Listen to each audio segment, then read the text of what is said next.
শ্রীমন মহাপ্রভুর বাল্যলীলার কিছু অংশ আমরা আস্বাদন করেছি। দস্যুদের কিভাবে গৌরাঙ্গ সুন্দর ভক্তি পরিণত করলেন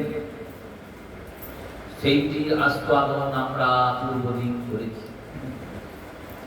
কৃষ্ণলীলা, রামলীলা ও গৌরলীলার মধ্যে এটাই পার্থক্য। ভগবান কৃষ্ণচন্দ্র তিনি করুণার সাগর, করুণার সিন্ধু, কৃপার সিন্ধু, কিন্তু ভগবান কৃষ্ণ তিনি বিচার করে কৃপা করেন। আর গৌরচন্দ্র গৌর সুন্দর কাউকে বিচার করে কৃপা করেন না। সুন্দর পদে রচনা করে মহাজনগণ বলছেন, রামাদি অবতারে ক্রোধে নানা অস্ত্র ধরে করিতে অসুর সংহার। এবে অস্ত্র না ধরিল প্রাণে কাউকে না মারিল, হরিনাম মহামন্ত্র করিল প্রচার। রামাদি অবতারে, এর পূর্বে যে অবতারগণ হয়েছে ওই নরসিংহ, বামন, পরশুরাম, রাম, এই সমস্ত অবতার, এমনকি ভগবান কৃষ্ণ পর্যন্ত বহু জনকে বধ করেছেন। কখনো চক্র ধরেছেন, কখনো ধনুষ ধরেছেন, কখনো পরশু ধরেছেন, কখনো আবার মহাভয়ঙ্কর নরসিংহ হয়ে নখ দ্বারা হিরণ্যকশিপুরের মতো মহাভয়ঙ্কর অসুরের উদরকে ছিঁড়ে খুঁড়ে বিতরণ করে দিয়েছে। এইরকম নিষ্ঠুরতাও প্রভুর মধ্যে দর্শন হয়েছে। কিন্তু গৌর সুন্দর তিনি এই গৌর লীলার মধ্যে একবার শুধু অস্ত্র ধরার চেষ্টা করবেন, ধরেননি, শুধু চেষ্টা করেছেন। তাও নিজের জন্য নয়, প্রাণপ্রিয় নিত্যানন্দ প্রভুর জন্য। আর সমস্ত গৌর লীলাটি, গৌর লীলাতে মহাপ্রভু শুধু ভক্তদের মধ্যে প্রেম বিতরণ করেছে। চণ্ডালকে আর ব্রাহ্মণকে এক সারিতে এনেছেন গৌর সুন্দর। আমাদের এই যে বঙ্গভূমি, এই বঙ্গভূমি তথা গোটা ভারতবর্ষের যে বর্ণাশ্রম ব্যবস্থা, ব্রাহ্মণ, ক্ষত্রিয়, বৈশ্য, শূদ্র, শূদ্রেরও নিচে যে অন্তজ, শূদ্রের নিম্নের একটি শ্রেণী আছে, তার নাম অন্তজ। এই অন্তজ শ্রেণীর মধ্যে যারা অনার্যদের সঙ্গে থেকে সমস্ত জীবনটাই দুরাচারে পরিপূর্ণ করে ফেলেছিল, মদিরা মাংসেরা দিনরাত ডুবে থাকত, সেই অন্তজ শ্রেণীতে গৌর সুন্দর ভক্তি পরিণত করেছে। একাসনে বসিয়েছেন, ব্রাহ্মণ আর চণ্ডাল এক জায়গায় বসেছে। যে চণ্ডালের ছায়া পড়লে ব্রাহ্মণেরা স্নান করে আসত, সেই ব্রাহ্মণ আর চণ্ডাল একে অপরকে আলিঙ্গন করছে। কেন? গৌর সুন্দর বলেছেন, তুমিও যেমন কৃষ্ণের দাস, ও কৃষ্ণের দাস। এই এক করার ক্ষমতা, এক করার প্রেম বিতরণ করার ক্ষমতা গৌর সুন্দরের আগে কারোর হয়নি, কারণ কেউ পারবে না। আচার্য প্রভু জানতেন একমাত্র ইনিই পারবেন, কারণ ভগবানেরই প্রেম, সেই প্রেম যে প্রেমে ব্রজের পশুরা পাখিরা কৃষ্ণের জন্য কাঁদছে। মনুষ্যজন তো কাঁদবেই, মানুষের প্রতি মানুষের মায়া হবেই, কিন্তু একটা গাভী সেও কাঁদছে, আমার গোবিন্দ ব্রজে নেই। প্রেম আছে বলে তো কাঁদছে। যে প্রেমে ব্রজের বৃক্ষ লতা গুল্ম তারা কৃষ্ণচন্দ্রের পদারবিন্দ থেকে খসিত একটা ধূলিকণা পাবেন বলে অপেক্ষা করেছে, যে প্রেমে পাগল হয়ে উদ্ধব বলছেন, বন্দে ব্রজ স্ত্রীণাং পাদরেণু ভিক্ষস যাস্যং হরিকথা গীতং পুণ্যাতি ভুবনত্রয়ম। হে ব্রজের স্ত্রীগণ, তোমাদের চরণ থেকে খসে পড়া একটা চরণের ধুলি আমায় দাও। কেন দাও না, তোমাদের মতো হরিগুণ কীর্তন কেউ করতে পারে না। ভগবান ব্রজেন্দ্র নন্দন মথুরায় গিয়ে বসে আছেন। এক দুটিকে রাধারানী সখীরা প্রস্তুত করেছে। বৃন্দাবতীর মতো তো অনেক দুটি আছে। সখীদের যে পর্যায়, সেই পর্যায় অনুসরণ করলে 5 প্রকারের সখী, আর 5 প্রকারের সখীদের আনুগত্যে 64 জন মঞ্জুরি, 8 জন প্রধান মঞ্জুরি, আর প্রত্যেক প্রধান মঞ্জুরির আবার 8 জন করে মঞ্জুরি। এই রূপে আগে আগে 64। এই 64 মঞ্জুরি তো 64 মহান্ত। সেই সখী মঞ্জুরিদের মধ্যে দুটি আছেন, বৃন্দাবতী পৌর্ণমাসী, এই যে পাঠ কীর্তনের অন্তে গিয়ে গাওয়া হয়, কুন্দলতা, এনারা দুটি। দুটি মানে পিয়ন, দূত মানে হলো সন্দেশ বাহক। পুরুষের ক্ষেত্রে দূত শব্দের প্রয়োগ হয়, স্ত্রীদের ক্ষেত্রে তখন দুটি হয়ে যাবে। দুটি মানে যিনি ওই সন্দেশ বহনের কাজ করেন। তবে এনারা যার তার সন্দেশ বহন করেন না। এনারা কি করেন, এনারা শ্যামসুন্দরের সন্দেশ নিয়ে গিয়ে রাধারানীকে দান করেন, আর রাধারানীর সন্দেশ নিয়ে গিয়ে শ্যামসুন্দরকে দান করেন। দুটিকে প্রস্তুত করেছেন, বলেছেন দেখো আমরা এই রাধারানীর বিরহ দশার দেখতে পাচ্ছি।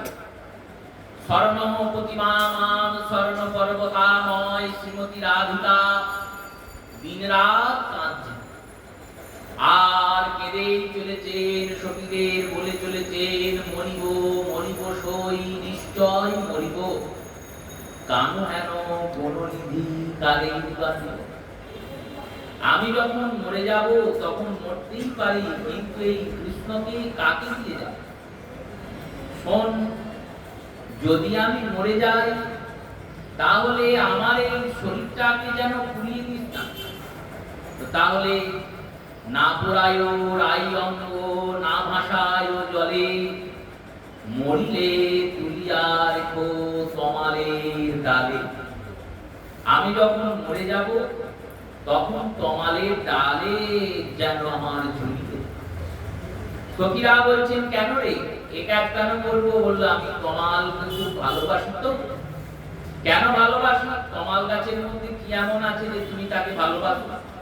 তমাল গাছে তো কোনো ফল হয় না, কোনো ফুল হয় না। ফল হলেও সে ফল মানুষে খায় না, আর ফুল চোখে দেখা যায় না। কোনো সুগন্ধি ফুলও নেই, কোনো সুন্দর ফলও নেই। একটা গুণের জন্য তমালকে ভালোবাসি। কি গুণ? না, তমালের রংটা কালো, আর আমার বধুর রং কালো। ওই তমাল বৃক্ষের কালো রংটা দেখে আমার বধুর কথা মনে পড়ে, তাই তমালকে ভালোবাসি। আর এই ডালে রেখে দিবে কেন? যখন 100 বছর পর আমার বধূ ফিরে আসবে না, তখন বধূ যখন ওই তমাল বৃক্ষে আমার দেহটাকে স্পর্শ করবে, তখন বধূর স্পর্শে আমি আবার প্রাণ ফিরে পাবো। এইরকম বিরহ দশা শ্রীমতী। এই বিরহ দশা থেকে নিষ্কাশন করবেন। আর রাধারানীর এই ব্যথাটাকে কেউ জানাবে বলে দুটিকে সাজিয়ে পাঠিয়েছেন মথুরা। এবার দুটি গিয়েছেন গোবিন্দের ধামে, আর গোবিন্দের ধামে গিয়ে গোবিন্দকে বলছেন একবার ব্রজে চলো, ব্রজেশ্বর দিনের 2 মতো। তুমি 2 দিনের জন্য সময় বার করো, দিয়ে 2 দিনের সময় বার করে বৃন্দাবনে চলো। একবার ব্রজে চলো, ব্রজেশ্বর দিনের 2 মতো। তোমার মন মানে তো থেকো সেথায়, নইলে এসো দ্রুত। যদি মন ভালো লাগে তাহলে থাকবে, না হলে চলে আসবে। 2 দিন সময় বার করে কৃপা করে চলো। গোবিন্দ শুনছেন, দুটি বলছেন শোনো মাধব, তুমি যদি বলো শ্যাম ব্রজে যেতে চরণ ধুলায় ধূসর হবে, তোমার যদি মনে হয় যে ব্রজে তো খুব ধুলো, এখন তো তুমি রাজা হয়ে গেছো, মথুরার রাজা, এখন পায়ে তুমি জুতো পরে ঘুরে বেড়াও, আগে বৃন্দাবনে খালি পায়ে ঘুরতে। তুমি যদি বলো শ্যাম ব্রজে যেতে চরম ধুলায় ধূসর হবে, আমরা ব্রজগোপী দুই নয়নের জলে চরণ ধোয়াইব তবে। আমরা আমাদের নয়ন জলে তোমার চরণ ধুয়ে দেবো, তাহলে তো আর অসুবিধা নাই। তাই একবার ব্রজে চল। আবার বলছেন শোনো শ্যাম, তুমি যদি বলো শ্যাম ব্রজে যমুনা উজান যাইব কেমনে, যমুনা উজান হচ্ছে যমুনায় প্রচুর স্রোত, প্রচুর জল। এই ব্রজগোপী দেহ তরি লয়ে পার করিব তবে। আমাদের এই দেহটা তরণী হবে, আর এই দেহ তরণীতেই তোমাকে বৃন্দাবনে পার করে নিয়ে যাবে। তুমি যদি বলো শ্যাম ব্রজে যেতে ক্ষুধায় কাতর হবে, ব্রজ অনেক দূর তো, তাই যেতে পারো না, কিরকম ব্যঙ্গ করছেন দেখুন। এই ব্যঙ্গ কি কেউ করার সাহস পাবে? ধ্রুব, প্রহ্লাদ, নারদ এনারা এসে কি এই সাহস পাবেন গোবিন্দকে এরকম করে ব্যঙ্গ করার, কটূক্তি করার? এই ব্যঙ্গ, কটূক্তি, ঠাট্টা, তামাশা সবার সঙ্গে হয়? সবার সঙ্গে হয়। যারা প্রাণের লোক তাদের সঙ্গে। ভগবানকে বলছেন ঠাট্টা করে, তুমি তো অনেক দূরে থাকো, তাই তো যেতে পারো না। মথুরা থেকে বৃন্দাবন কি দূরে? কোনো সময় দূরে নয়, মথুরার অধীনেই তো বৃন্দাবন। ওই 2 থেকে 3 ঘন্টার মধ্যে তখনকার দিনে ঘোড়ার গাড়িতে বৃন্দাবন যাওয়া যায়, সকালে বৃন্দাবন গিয়ে রাতে ফিরে আসা। এইটুকু পথ গোবিন্দ যেতে পারেন না, এত তিনি রাজকার্যে ব্যস্ত। তাই অনেক দূর পথ মনে হতে পারে তোমার। তুমি যদি বলো শ্যাম ব্রজে যেতে ক্ষুধায় কাতর হবে, যদি তোমার মনে হয় যে তোমার খিদে পেয়ে গেছে, প্রচুর ক্ষুধা লাগবে, সেখানেও আমাদের ব্যবস্থা করা আছে। দেখবে মা যশোদা ননি লয়ে আসিবে তবে। মা যশোদা ননি নিয়ে তোমার কাছে আসবে, তোমায় ননি খাইয়ে তোমার ক্ষুধা নিবারণ করবে। দুটি যেমন কাঁদছেন, গোবিন্দও কাঁদছেন। উদ্ধব কাঁদতে কাঁদতে ফিরে এসে শ্যামসুন্দরকে বলেছিলেন, তুমি বড় নিষ্ঠুর ঠাকুর, তুমি ভক্তদের এরকম করে কাঁদিয়েছো কেন? গোবিন্দ বললেন, ওরা যে আমার প্রাণের প্রিয়। বললো, প্রাণের প্রিয়কে কেউ এত কষ্ট দেয়? বললেন, দেখো উদ্ধব, যখন ভক্ত ভগবানকে পেয়ে যায় না, তখন এই মিলনের সুখে আনন্দের প্রাপ্তি হয়। আর মিলনের পরে যখন গোবিন্দ কোনো ভক্তকে ছেড়ে দিয়ে চলে যান, তখন সেই ভক্ত দিবারাত্র কৃষ্ণ কৃষ্ণ কৃষ্ণ কৃষ্ণ চিন্তন করতে করতে দিন রাত পাগলের মতো কৃষ্ণের স্মরণ করে। ভক্তের এই যে স্মরণ, এই স্মরণের জন্য যারা আমার অতি প্রিয়, তাদেরকে আমি বিরহ দান করি। বিরহটা সামান্য ভক্তকে দেন না, যে খুব ভগবানের প্রিয় তাকে বিরহ দেন। দেখুন হনুমানজিকে কেমন বিরহ দিচ্ছেন রামচন্দ্র। শ্রীরামচন্দ্র পিতাজিকে চলে যাচ্ছে না, যাওয়ার আগে হনুমানকে চিরঞ্জীবীর বর দিয়ে যাচ্ছে। যে হনুমান রামের চরণ ছাড়া থাকতে পারে না, তাকে বলছেন তুমি কলির শেষ অবধি থাকবে।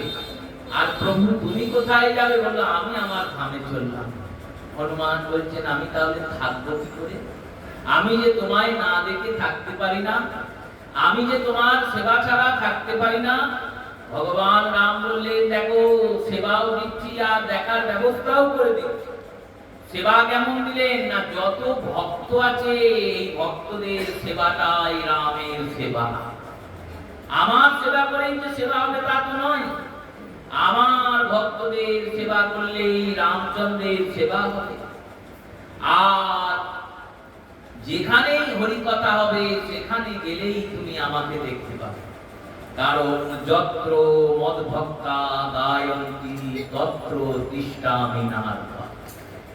এই ব্রজের প্রেম, যে প্রেমে পশু পাখিরা কেঁদেছে, যে প্রেমে লতাগুল মোড়া শুয়ে থাকে রাস্তায়, একবার যদি প্রেমময়ী চরণ ধুলি পায়। গোবিন্দের চরণ ধুলির জন্য কিন্তু তারা রাস্তায় নেই। কেন? গোবিন্দের চরণ ধুলি নিয়ে কি হবে? গোবিন্দের চরণ ধুলি তোমরা চাও না? বললেন না না, ও পেলেও হবে, না পেলেও হবে। এরকম করে তিরস্কার করে বলছো? বললেন হ্যাঁ গো, যে জিনিসটা এমনি পাওয়া যাবে তার জন্য কি কেউ পরিশ্রম করে? আরে আম গাছকে মোটা হয়েছে, এমনিতেই তো আম ধরবে, আর আমের শাখা তো যখন তখন ফেলে নেওয়া যাবে। আমের শাখার চিন্তা কি কেউ করে? যদি গাছ থেকে 2-10টা আমের শাখা ভেঙে কেউ নিয়ে যায়, মালিক বলবে যে আমের শাখা কেন ভাঙি? কোন মালিক বলবে না, সচরাচর বলবে না, কত আমের শাখা নিয়ে যাও। আর আমের শাখা নিয়ে গিয়ে তো আর কেউ খারাপ কাজ করবে না, ও তো ঘর স্থাপনই হবে, কারোর মঙ্গল কর্মেই লাগবে। না হলে ছাগলকে খাওয়াবে, কোন একটা কাজ হবে, কোন মালিক বলবে না যে আমের শাখা কেন ভাঙি। কিন্তু পাকা আম যদি কেউ ভাঙে, আমের শাখা ভাঙলে বলবে না, কিন্তু গাছে যে পাকা আমগুলো ধরে আছে সেগুলো যদি ভেঙে নিয়ে যায় তাহলে বলবে। তো তেমনি ওই রাধা রানীর চরণ ধুলিটা আমাদের কাম্য। গোবিন্দের চরণ ধুলি তো আমের শাখার মতো এমনি পাবে, এমনি পাবে। বলে হ্যাঁ, রাধা রানীর চরণ ধুলি পেয়ে গোবিন্দ এমনি দিয়ে চলে আসে। রাধা রানীর চরণ ধুলি পেলে কি হবে জানো? কি হবে না, পরশমণির স্পর্শ পেলে যেমন লোহার সোনা হয়ে যায়, তেমনি প্রেমময়ীর স্পর্শে আমরা কৃষ্ণ প্রেম এমনিতেই পেয়ে যাই। তিনি প্রেমময়ী, সেই প্রেমময়ী তো গৌর হয়েছেন।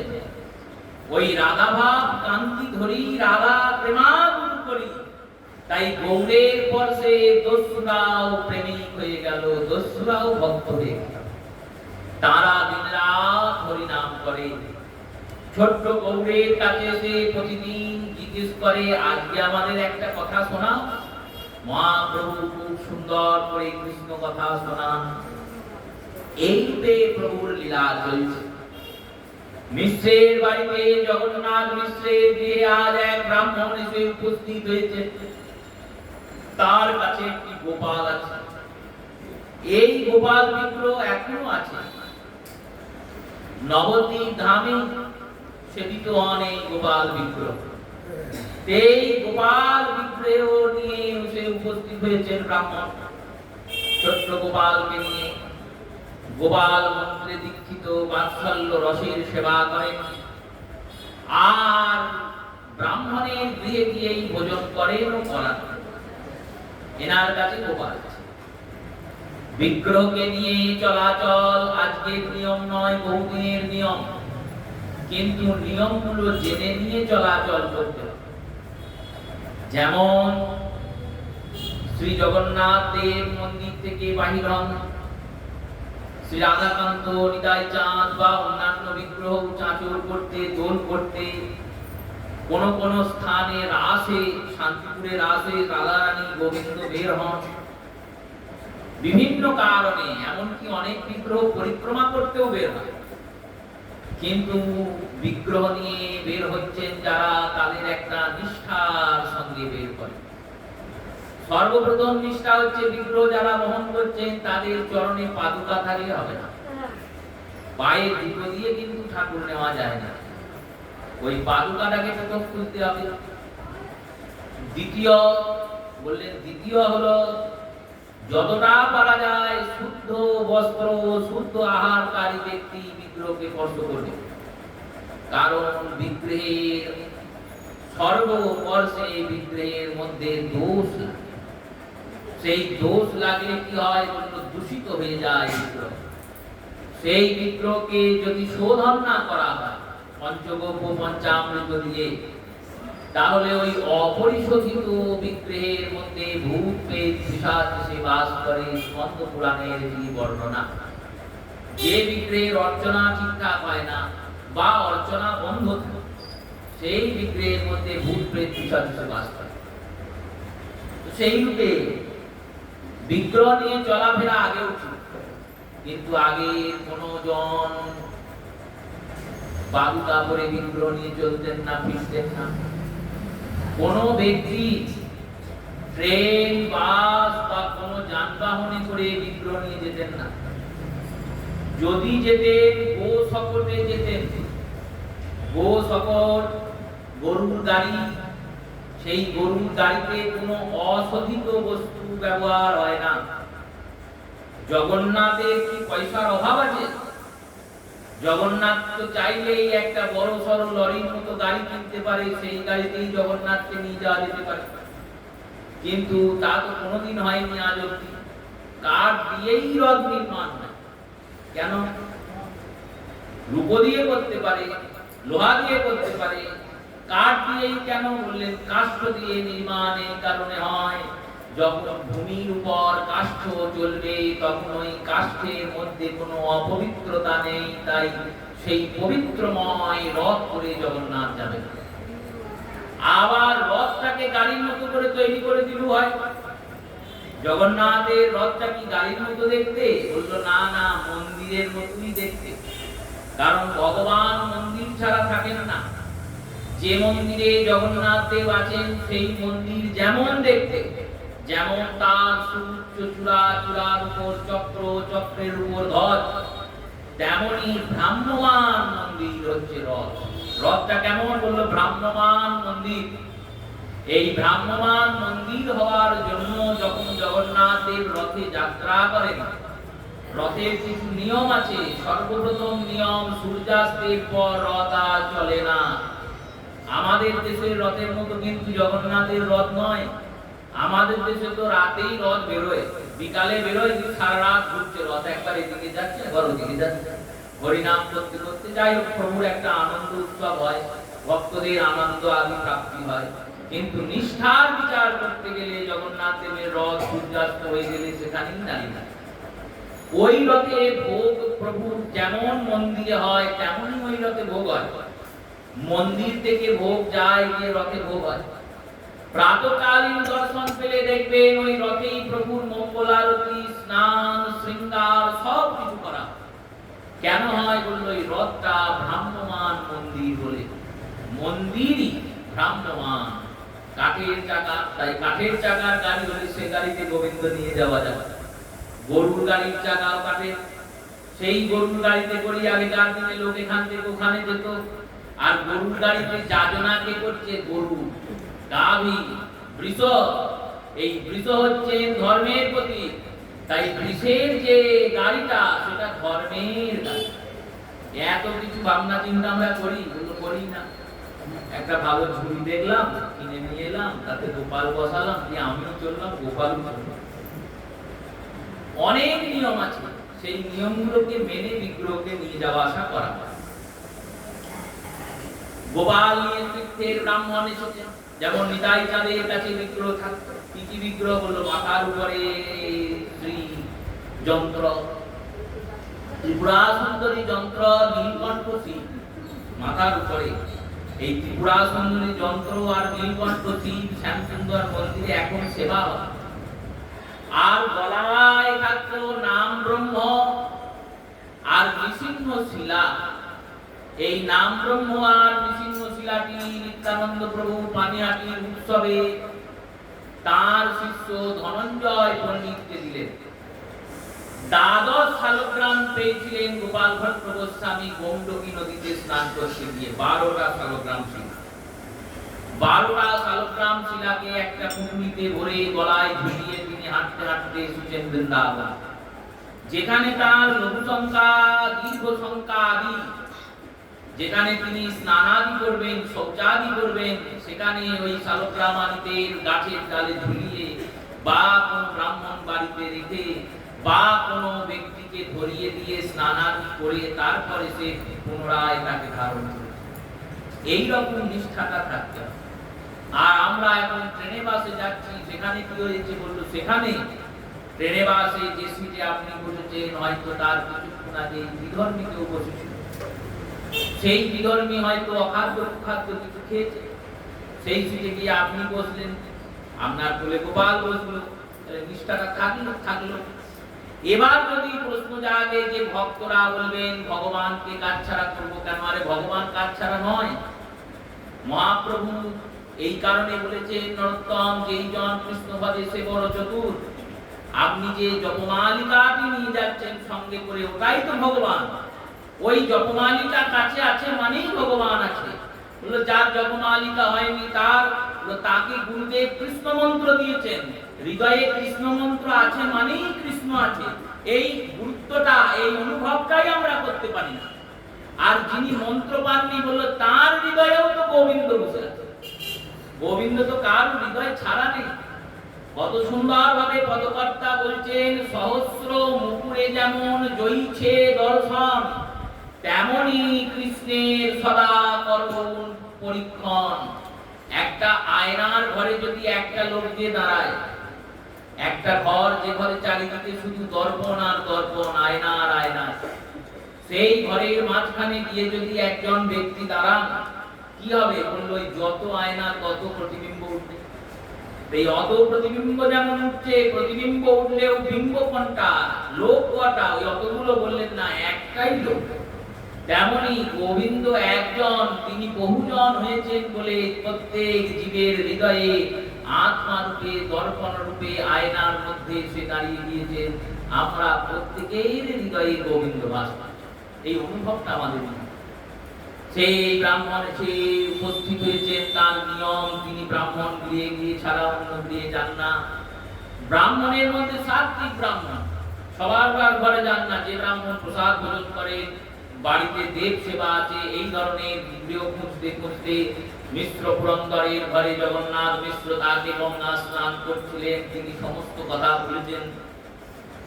মিশ্র পুরন্দর জগন্নাথ মিশ্র বলেছেন, আমার ঘরে আত্মীয়তা গ্রহণ করুন আজকের দিনটা। এই বলে তাকে নিয়ে এসেছেন। বলেছেন গোপালকে বসিয়ে দিন। বসিয়েছেন সিংহাসনের পাশে, নারায়ণের সিংহাসন আছে, তার পাশে গোপালের আসনে গোপালকে বসিয়েছেন। নারায়ণের তো ভোগ হচ্ছেই, সেই ভোগ কি আমি দিই গোপালের জন্য বেড়ে, সেই ভোগই আপনার গোপালের ভোগ হবে? বললেন না না, সেটা ঠিক নয়। দেখুন, আমি তো গোপালকে বাৎসল্য জ্ঞানে সেবা করি। মা যেমন তার সন্তানকে প্রতিদিন রান্না করে দেয়, সেই রকম কোনোদিন হয়তো মা অন্য কারোর বাড়ি গিয়েছে, আর সেই বাড়িতে হয়তো কেউ আছে, বলছে রান্না করে নিয়ে আসি, তো সেই মা কি বলবে যে না রান্না করে নিয়ে আসবে? বললো না না, আমি গিয়ে তোমার রান্না করে রান্না। মা এটাই বলে, ছোট্ট শিশু তো, কি খাবে না খাবে আমি জানি, আমি তোমার রান্নাঘরে যাই, যে আমার ছেলের খাবারটা করে নিয়ে আসি, নিয়ে খাও।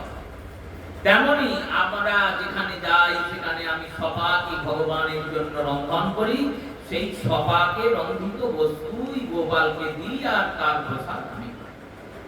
পুরন্দর মিশ্র দেখছেন যে যেটা নিষ্ঠা, তার সেই রকম নিষ্ঠা হয় ভালো। তিনি সব ব্যবস্থা করে দিয়েছেন।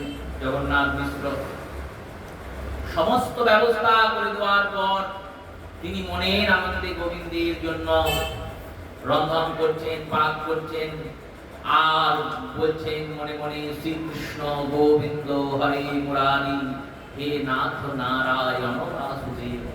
হে বাসুদেব, হে কৃষ্ণ, হে গোপাল, হে গোবিন্দ, হে মধুসূদন, আজকে যেন প্রাণ ভরে সেবা করো। এতদিন তো প্রতিদিন ভোগ দিচ্ছি, কোনোদিন তো অনুভব হয় না যে তুমি সেবা করলে। আজকে যেন এই দাসানুদাসকে, এই অধম পতিতকে একটু অনুভব করি। এবার এতদিন প্রতিদিন বলতেন, সেখানে ভগবান শুনতেন, কিন্তু আজকে তো সাক্ষাৎ ভগবান শুনছেন গৌর সুন্দর। তিনি মনে মনে ভাবছেন, আজ তোমার অনুভব কেন সাক্ষাৎ দর্শনই হবে।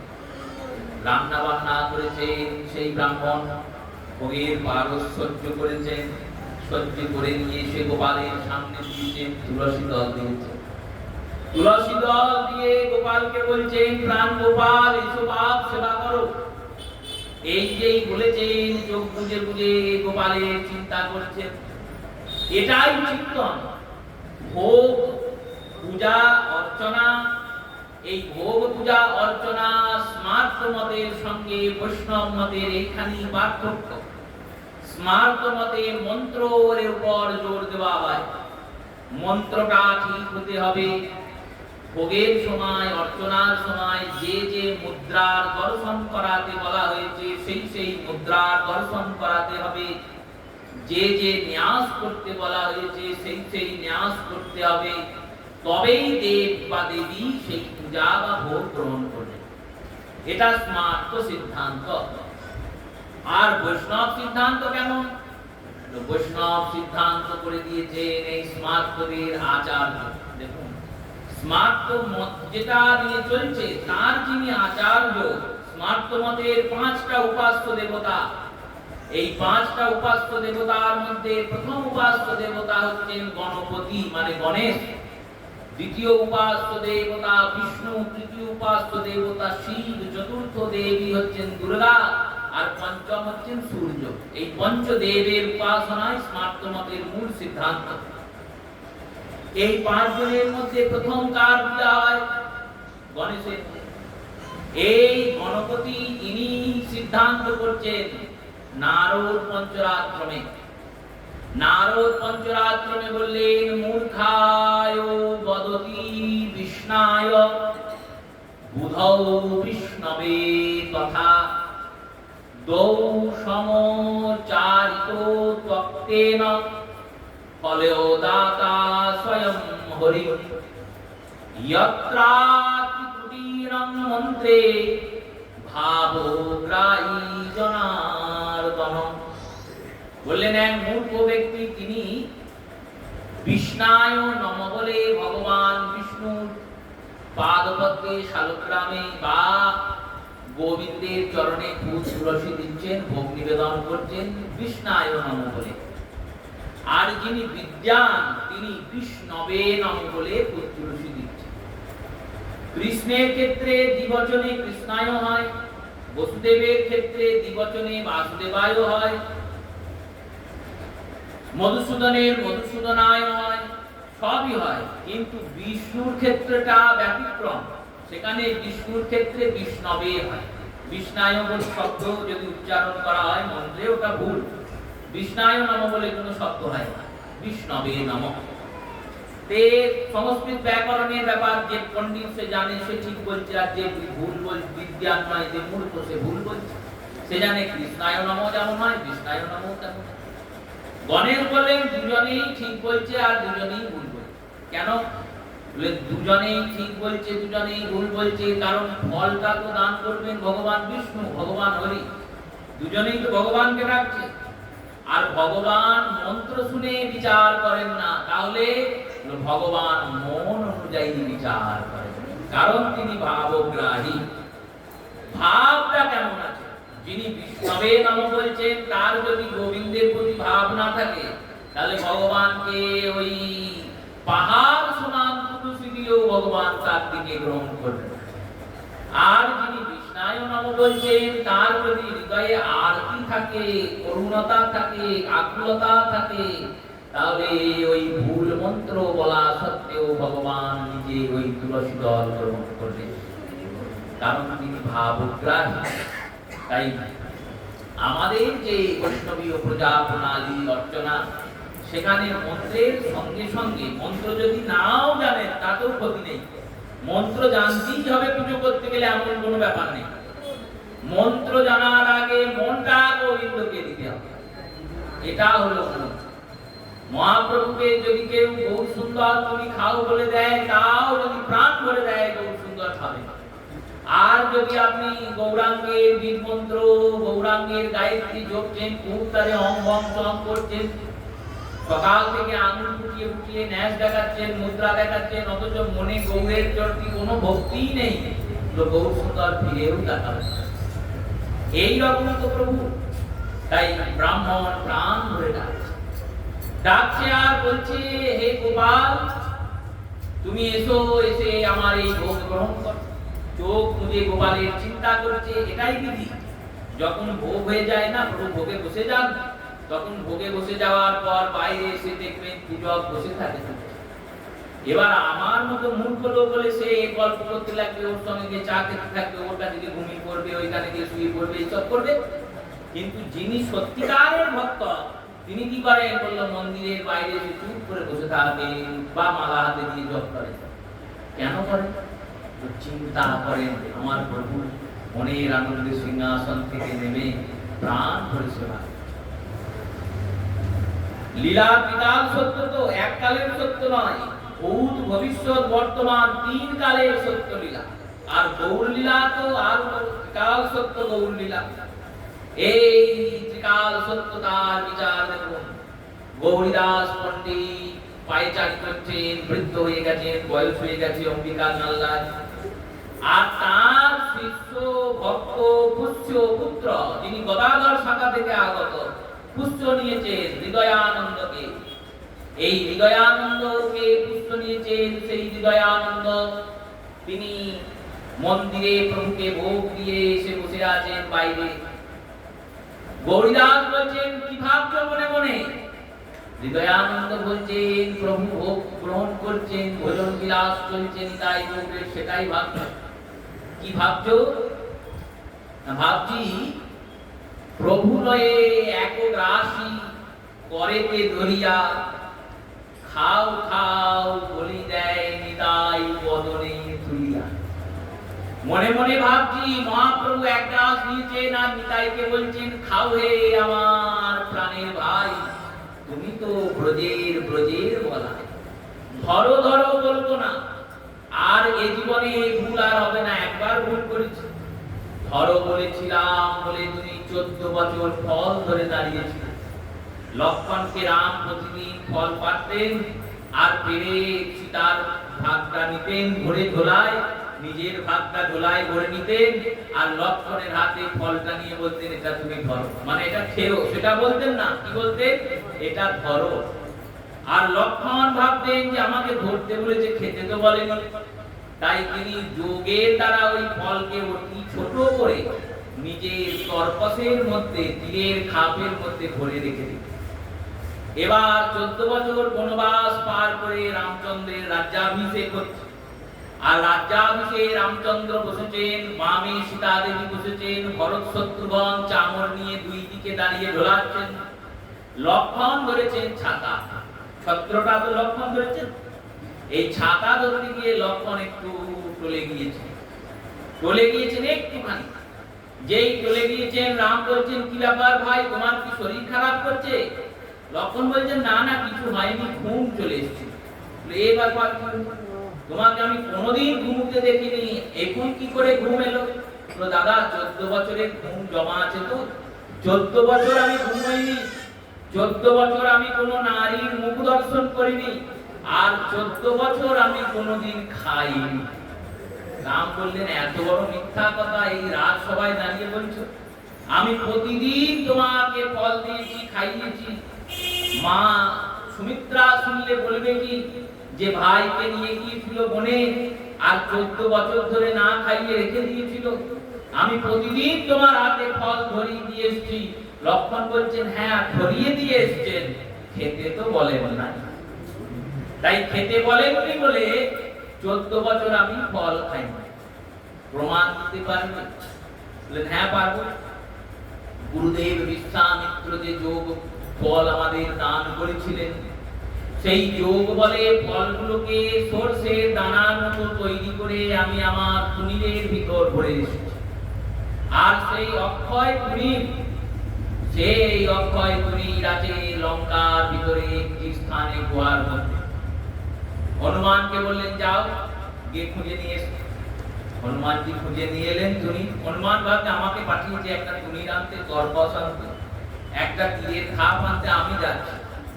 হনুমানজি মনে মনে ভাবতে ভাবতে চললেন যে আমি দ্রোণাচল পর্বত নিয়ে চলে এলাম, এত বড় পর্বত, সে একটা ছোট্ট তীরের খাপ আনতে আমাকে পাঠাবে। এইবার গিয়ে তীরের খাপটা তুলে আর নড়াতেও পারে না, ছড়াতেও পারে না। 14 বছরের ফল করা যায়, একদিন দুদিনের ফল তো নয়, 14 বছর 365টা দিন প্রতিদিনের ফল। সেই 14 বছরের ফলের নিয়ে কোনো মতে হনুমানজি অযোধ্যা পৌঁছালেন। সেই ফল ঢালা হলো এবং মেলানো হলো। রামচন্দ্র লক্ষ্মণের মাহাত্ম্য প্রচার করবেন বলে কাজ করছেন। প্রভু বললেন, দেখো লক্ষ্মণ, সব মিলল, কিন্তু 5 দিনের ফল কম আছে। তার মানে ওই 5 দিন তুমি খেয়েছি, ফল নেই, তাহলে খেয়েছি? লক্ষ্মণ বললেন, না প্রভু, ওই 5 দিন আমরা ফল খাই না। কেন? যেদিন পিতৃ শোক শ্রবণ করেছিলাম, ভরত মিলন হয়েছিল, যেদিন জানতে পারলাম আমাদের পিতা কত হয়েছে না তার কর্মাদি সব মিটে গিয়েছে, সেই দিন শ্রবণ করা মাত্র আমরা এক রাত্রি নিরাধার অশৌচ পালন করেছি। বললো বেশ, একদিনের হলো আজ 4 দিন। একদিন আমাকে মেঘনাথ শক্তি ছেলে ফেলেছিল, সেদিন আমার কিছু খাওয়া দাওয়া হয়। আর 3 দিন বললেন একদিনে নাগ পাশে করেছিলাম 2 ভাই, সেদিন আপনিও খাননি আমিও খাননি। আর একদিন যেদিন সীতা হরণ হয়েছিল সেদিন খাই। আর সব মিলল ভাই পঞ্চম দিন, যেদিন আমরা ফিরে চলে এলাম সেদিন আমরা কিছু খাই ফেরার আনন্দে। এই 5 দিন আমরা ফল খাই। এইরকম লক্ষ্মণকে ধর বলেছিলেন বলে লক্ষ্মণ 14 বছর ফল না খেয়েছিলেন। মহাপ্রভু নিতাই চাঁদকে বলছেন আর ওই ধর বলবো না, তাই প্রভু লয়ে একরাশি করেতে ধরিয়া খাও খাও বলে দেয় নিতাই বদনে তুলিয়া। নিতায় রঙ্গিয়ায় আমার একরাশ লইয়া হরি হরি বলে দেয় প্রভু বদনে তুলিয়া। হৃদয় আনন্দ বলছেন এইগুলোই আমি অনুভব করছি, চিন্তন করছি। গুরুদেব গৌরীদাস বলছেন দেখাতে পারবে?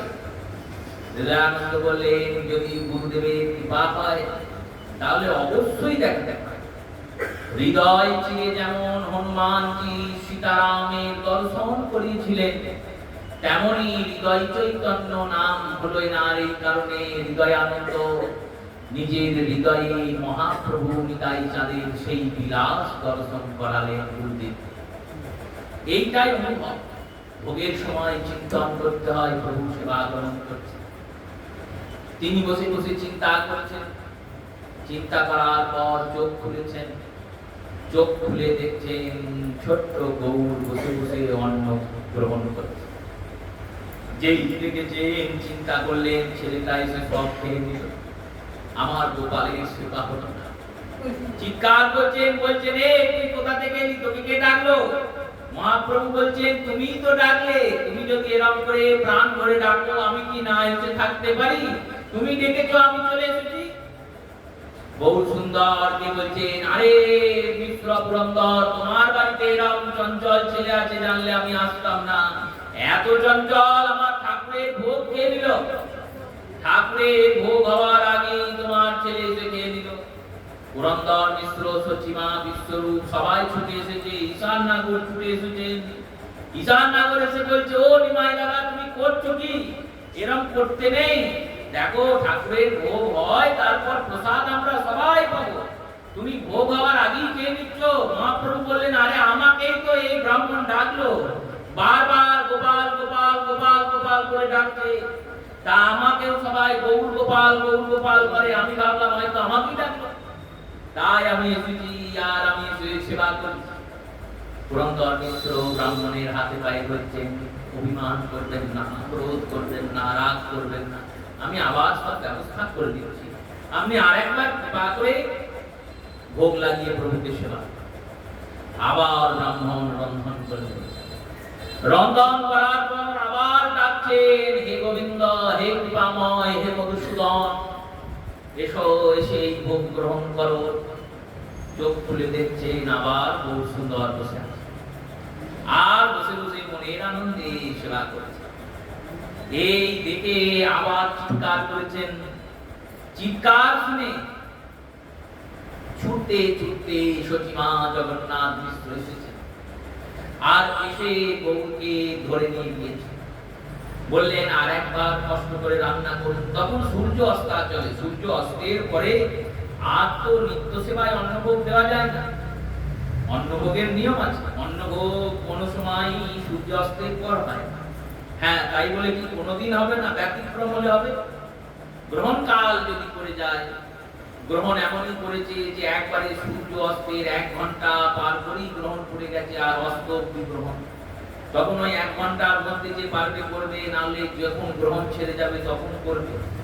বা যে গৃহে বিগ্রহ সেবা হচ্ছে সেই গৃহের কোনো ব্যক্তি হঠাৎ দেব, এরকম আমাদের মন্দিরে অনেকবার হয়েছে, বহুবার হয়েছে। প্রতি মন্দির হয় ভোগ রান্না হয়ে গিয়েছে, হয়তো কেউ খবর দিল অন্যজন মারা গেছে, এবার তার বউ হবে না, এবার সেই বউ ফেলে দিয়ে আবার সেই শব্দকে নিয়ে এসে তাকে যখন বাড়ি থেকে নিষ্কাশন করা হবে তখন রান্না চেপে ভোগ। এগুলো ব্যতিক্রম, প্রতিদিনের নয়, ক্রমের মধ্যে যে সেবা, সেই অনুযায়ী সূর্য অস্ত হয়ে গেলে আর অন্নভোগ হয় না। যদি প্রভু চান, কয়েক জায়গায় আছে এখনো অন্নভোগ হয় রাতে, সেখানে ভগবান নিজ মুখে বলেছেন আমায় রাতে ভাত দিও, চেয়েছেন তাই হয়, নাহলে হয় না। কিন্তু আচার্য প্রভু সেই ভিতর রাধারমণ রাধাকান্ত নবগ্রামে আছেন, ওনাদের রাত্রে অন্নভোগ হয়। কেন হয়? বলে ওনারা চেয়ে খেয়েছেন, বলেছেন আমাদের ভাত দিও, আমরা রাতে ভাত খাবো। আবার গরমকালে পাকাল খান, পাকাল মানে পান্তা ভাত, গরমকালে গরম করে ঠান্ডা জল দিয়ে পাকাল করে সেই পাকাল সেবা করে। প্রাণের ঠাকুর তো গোবিন্দ, গোবিন্দ কেমন ঠাকুর বললেন? ইনি হাসতে ভালোবাসেন, ইনি বাঁশি বাজাতে ভালোবাসেন, ইনি ভক্তদের সঙ্গে চলতে ভালোবাসেন, ইনি ভক্তদের ভালোবাসেন। প্রেম ভুখা গৌর আমার, গৌর কেমন না প্রেমের ভুখা, প্রেমে চলে, প্রেমে বলে, প্রেম দেয় অচন্ন। সেই অস্তাচলে সূর্যদেব জিজ্ঞাসা বলেছেন সচিমাতা জগন্নাথ মিশ্র, আমরা ব্যবস্থা করে দিচ্ছি, আপনি কৃপা করে আমাদের অপরাধ দেবেন না, আমাদের ছেলেকে কোনো সাপ সাপান্তর করবেন না, আমরা ব্যবস্থা করে দিচ্ছি, কৃপা করে আর একবার ভোগ রন্ধন করে সেবা দিন। এই কথা যখন বলেছেন তখন ব্রাহ্মণ আবার ভোগ রান্না করেছেন। সেই শেষ বেলায় আর ভোগ হয়, কোন রকমে যেটুকু হয়েছে সেটুকু জোগাড় জানতি করে ভোগ দিয়েছেন। আর আবার ডাকছেন, এসো হে আমার প্রাণপ্রিয় প্রাণনাথ প্রাণবল্লভ, এসো হে গোপীজন বল্লভ, এসো হে ব্রজেন্দ্রনাথ, কৃপা করো, কৃপা করে এসে আমি বারবার তোমার সেবা দিচ্ছি আর বারবার তোমার সেবা থেকে বঞ্চিত হচ্ছি। বড় বেলা হয়ে গেল, চাঁদ বদন শুকায়ে গেছে, আমি বুঝতে পারছি তোমার খুব খিদে পেয়েছে, কিন্তু কি করব বলো? যতবার তোমার সেবা দিই ততবার ওই সচির বেটা এসে তোমার সব ভোগ খেয়েছে। এই সব বলছেন, বলতে বলতে যেই না চোখটা খুলেছেন দেখছেন আবার সুন্দর সেবা। এবার এইবার যখন এই কাজ দেখেছেন, চিৎকার করতে যাবেন, মহাপ্রভু ইশারা করেছেন চুপ করো, তিনি চুপ করেছেন। এইবার মহাপ্রভু বলছেন, দেখো তুমি যে বারবার চিৎকার করে ডাকছো আমার মাকে বাবাকে। এবার কিন্তু প্রভু ঐশ্বর্য লীলা দেখাচ্ছেন। ঐশ্বর্য লীলা কেমন না, যখন তৃতীয়বারে ব্যর্থ হয়েছেন, এই তৃতীয়বারে ভোগের সময় সচিমা গৌরকে কোলে নিয়ে বসে আছে যে আর আমি মরতে চলতেই দেব না, যতক্ষণ না ভোগ হচ্ছে ততক্ষণ ছেলে আমার কোলে থাকবে। আর ঘরের দরজাতে জগন্নাথ মিশ্র বসে আছেন, আর সচিমায়ের কাছে বিশ্বরূপ দাঁড়িয়ে আছে। যেমন সচিমায়ের কোলে গৌর আছেন তেমন আছেন, আর ব্রাহ্মণের কাছে আর এক গৌর এসে ভোগ গ্রহণ করছেন। সচিমার কোলে গৌর বসেই আছে, সচিমার কোল থেকে কিন্তু গৌর উঠে আসেনি, কারণ উঠে এলে তো সচিমা তার পিছনে পিছনে আসতে। সচিমার কোলে যেমন গৌর বসে আছেন, বসেই আছেন, ব্রাহ্মণের কাছে গৌরাঙ্গ সুন্দর এসে বসেছেন, বসে ভোগ গ্রহণ করছেন। আর ভোগ গ্রহণ করে ডাকছেন, বলছেন ব্রাহ্মণকে তুমি চুপ করো, তোমাকে তোমার ডাকে সাড়া দিয়ে আমি বারবার চলে আসছি, তুমি তো আমায় এমনি করে ডাকছো, তুমি যখন ডাকো প্রাণ ধরে সেই ডাকে যে আমি অবহেলা করতে পারি না, তুমি আমায় ডেকেছো বলে তো এসেছি। আমন্ত্রণ করে তাকে তিরস্কার করাটা আমার স্বভাব, তোমার স্বভাব তো নয়। গোবিন্দ তো এই কাজ করতে ওস্তাদ, বাঁশি বাজিয়ে রেখেছেন গোপীদের। নিসঙ্গ গীতম তদনঙ্গ বরধনম কৃষ্ণকে হিত মানসা। যেই গোপীরা এসেছেন বলছেন এত রাত্রে এখানে এসেছো কেন, কি ব্যাপার, রাত্রে শোভা দেখতে এসেছো? গোপীরা ভাবছেন আমাদের নাম ধরে ধরে বাঁশি বাজিয়ে তুমি ডাকলে মাধব, আর ডেকে আমাদেরকে এইরকম করে তিরস্কার করছো। মহাপ্রভু তখন তার সেই ব্রজেন্দ্র নন্দন রূপটি দেখায়। যেই দেখেছেন গৌর সুন্দরের মধ্যে সেই যশোদা নন্দনকে, শচীনন্দন আর যশোদা নন্দন একাকার হয়ে গেছে, ব্রাহ্মণ অজরে নেত্রে কাঁদছেন। আর কাঁদতে কাঁদতে বলছেন, প্রভু আমি বুঝতে পারিনি, আমি যদি বুঝতে পারতাম তাহলে এত বিলম্ব হতো না। দুবার তুমি আমার সামনে এলে, আমি বুঝতে পারলাম না, তাও তোমার কত কৃপা, কত কৃপা। তুমি নিজের হাতে আমাকে দর্শন দেবে বলে, নিজ গুণে কৃপা করবে বলে আবার দর্শন দিতে। প্রভু একবার নিজে ভোগ সেবা করছেন, সেই ভোগ সেবা করে ব্রাহ্মণকে বলছেন, না প্রসাদ পাও। ব্রাহ্মণের অধরে ভোগের সেই প্রসাদ তুলে দিচ্ছে। এই দর্শন করলেন, প্রণাম করলেন। মহাপ্রভু বললেন, শোনো, আমি যে রূপ তোমায় দেখালাম সেটা যেন আর কাউকে বলো না। ব্রাহ্মণ ঠাকুর বলছেন, বেশ, বলবো না, কিন্তু আমাকে একটা জিনিস দিতে হবে। আমার মুখটা বন্ধ রাখার জন্য তোমাকে একটা জিনিস দিতে হবে। মহাপ্রভু বললেন, কি জিনিস? না, প্রতিদিন আমি এসে তোমায় দেখবো, আর তোমার উচ্ছিষ্ট অন্ন আমি প্রতিদিন নিয়ে গিয়ে সেবা করবো, প্রতিদিন নিয়ে গিয়ে সেবা করবো। আর আজ থেকে গোপালের সেবা টেবা দেবো না, এই গোপাল এখানেই থাকবে। অচল বিগ্রহের সেবা দিয়ে কি হবে, যখন আমি সচল পেয়ে গেছি। যে গোপাল আমার সঙ্গে কথা বলবে, যে গোপাল আমার সঙ্গে খেলা করবে, যে গোপাল আমার প্রত্যেক কথায় হাসবে, নাচবে, গাইবে, যাকে আমি এই জড়চক্ষু দিয়ে দেখতে পাবো, এই জড় কর্ণ দিয়ে যার মধুর কথা শুনতে পারবো, যার সঙ্গে এই জড়জিহ্বা দিয়ে কথা বলতে পারবো, সেই সচল গোপালকে পেয়েছি।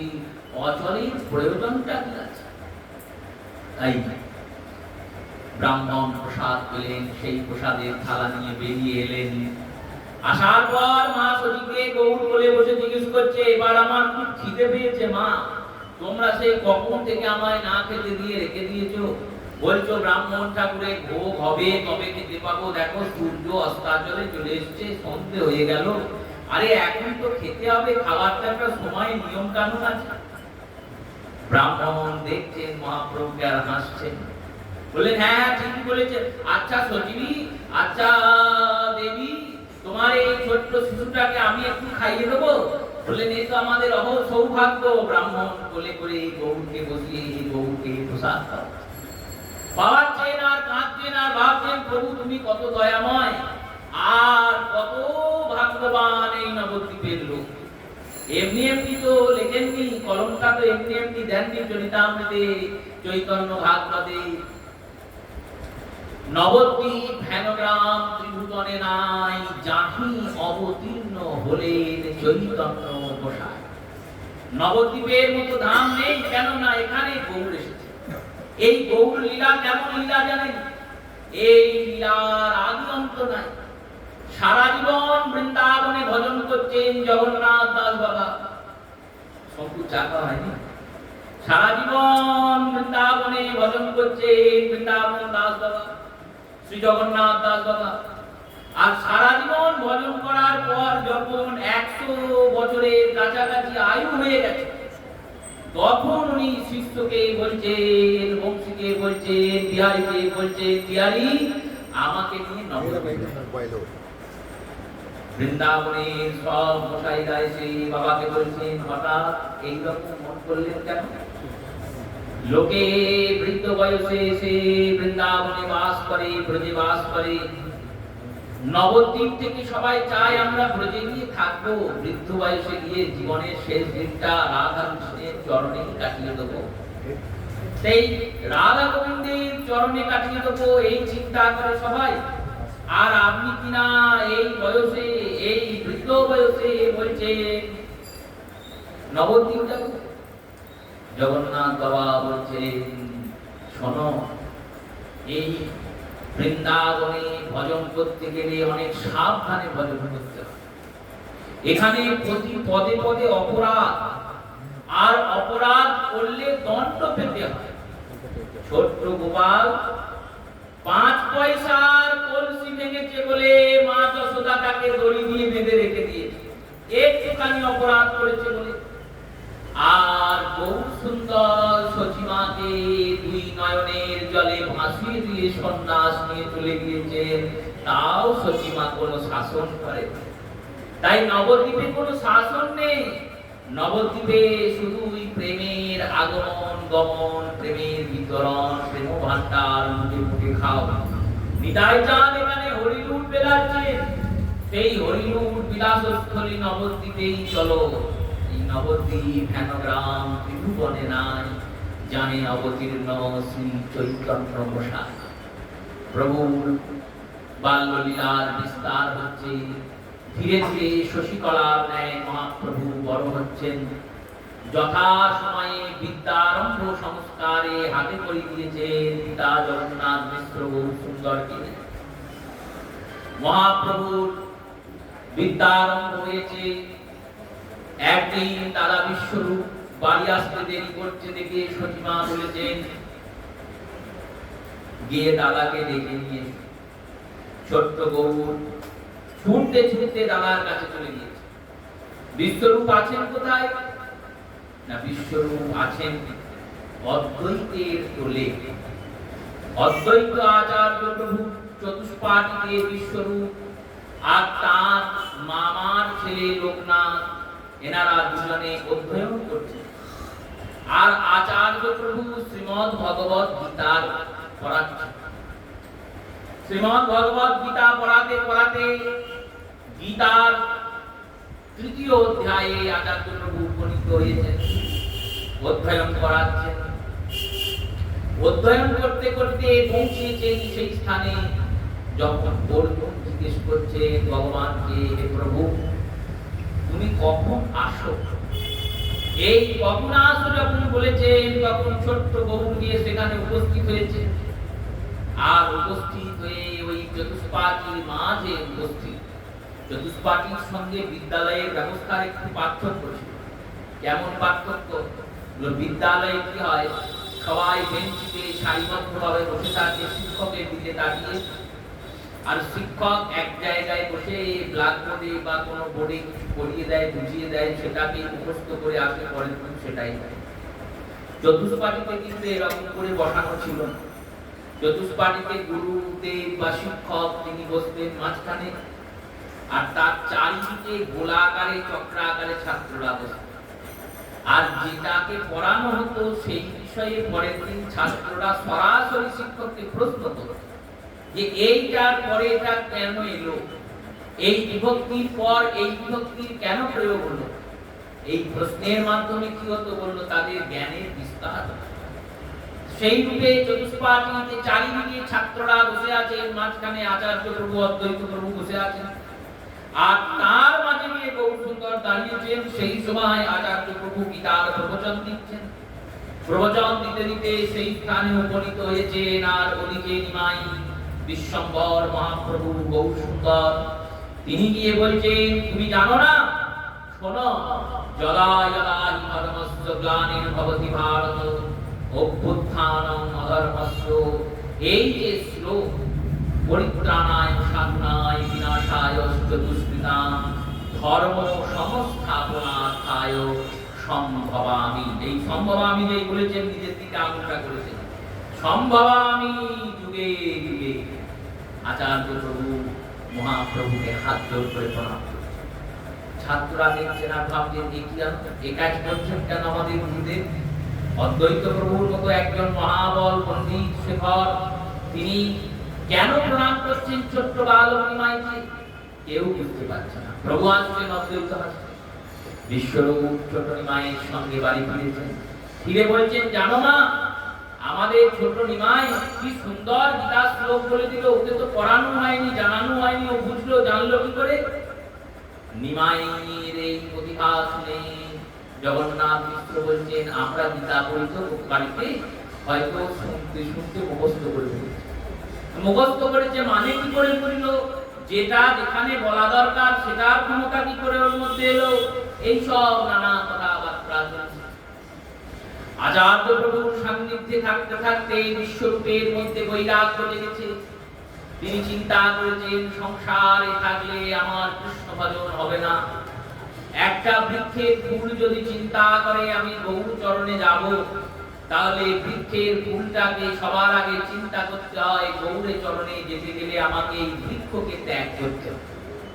বৃক্ষ তো আর গৌরের চরণে যাবে না, বৃক্ষের ফুলটা গৌরের চরণে যাবে। কেউ না কেউ আসবেন, এসে ওই ফুলটাকে তুলবেন, তুলে নিয়ে গিয়ে মহাপ্রভুর চরণে দেবেন। তেমনি এই সংসার বৃক্ষে থাকবো আর গোবিন্দের চরণও পাবো, বোঝা যাবে কিন্তু চরণ পাওয়া যাবে না। কেন? পেতে গেলে যে তাকে মন প্রাণ দিয়ে ভালোবাসতে হবে। এবার আপনি যে এই মন দিয়ে গোবিন্দকে ভালোবাসতে যাবেন, অমনি সংসার আপনার আঁচলটা ধরে থাকবে। এই যে টানাটানি শুরু হবে না, তখন একবার গাড়ি এগুবে আর একবার পিছুবে, এগুবে আর পিছুবে।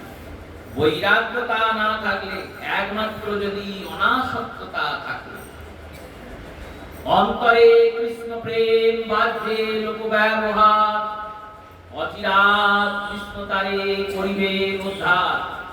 এই অন্তরে কৃষ্ণ প্রেম নিয়ে যদি কেউ কৃষ্ণ ভজতে পারেন, বাইরে সমস্ত ব্যবহার বুদ্ধিমতায় রেখে দিলে তবেই তিনি কৃষ্ণকে পাবেন। বৈরাগ্যতা না হলে সংসারে থেকে কৃষ্ণ ভজন খুব কঠিন। বিশ্বরূপ তার ভ্রাতা লোকনাথ মামার ছেলে দুইজনে মিলে স্থির করেছেন, আর স্থির করে পরের দিনকে ভোরবেলায় নবদ্বীপ ভূমি ছেড়ে চলে গিয়েছেন।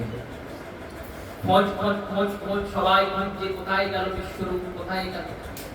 শেষে একটা পত্র পাওয়া গিয়েছে, মাকে আর পিতাকে প্রণাম করে বিশ্বরূপ বলেছেন, আমি সন্ন্যাসী হলাম, আমাকে যেন খুঁজো না, আমি কৃষ্ণ প্রাপ্তির জন্য সংসার ত্যাগ করলাম। পত্রপাঠ, ওই পত্রটা বুকে ধরে সচিমা কাঁদছেন আর আচার মেয়েকে মাটিতে পড়ছেন। আর জগন্নাথ মিশ্র যখন শুনেছেন, তিনিও তাই করছেন। এইরকম যখন চলছে, ছোট্ট গৌর দেখছে কিছুতেই বাবা মা চুপ করছে না, কেঁদেই যাচ্ছে, কেঁদেই যাচ্ছে। বাবা মাকে এসে বললেন, শোনো, দিলেন কৃষ্ণ সে পুত্র, নিলেন কৃষ্ণ সে, যে কৃষ্ণ চন্দ্রের ইচ্ছা হইল সেই যে। বললেন পুত্র তো কৃষ্ণ দিয়েছিলেন, আর নিলেন কে? বলল কৃষ্ণই নিলেন। কৃষ্ণচন্দ্রের যে ইচ্ছা ছিল সেটাই হয়েছে।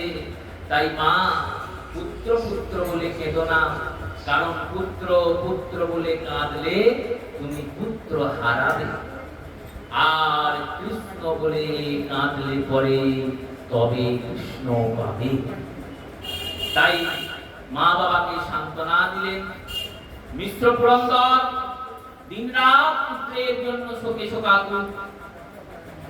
বললেন, ওই পুত্রকে পড়াতে পাঠিয়েছিলাম, তাই ওর মধ্যে বৈরাগ্য হয়েছে। আমি আমার এই ছোট্ট ছেলেটাকে গৌরকে পড়াবো না, গৌরকে শেখাবো না, কিছু জানাবো না। এইরকম মূর্খ হয়েই থাক আমার পুত্র। এই বলে মহাপ্রভু সব লেখাপড়া বন্ধ করে দিলেন। লেখাপড়া পড়াতেই পাঠান না। মহাপ্রভু দেখছেন তার বন্ধু বান্ধবেরা সকালে সুন্দর একটা করে পুঁথি নিয়ে, খাগের কলম নিয়ে, একটা করে আসন নিয়ে চলে যাওয়ার এগুলো নিয়ম ছিল।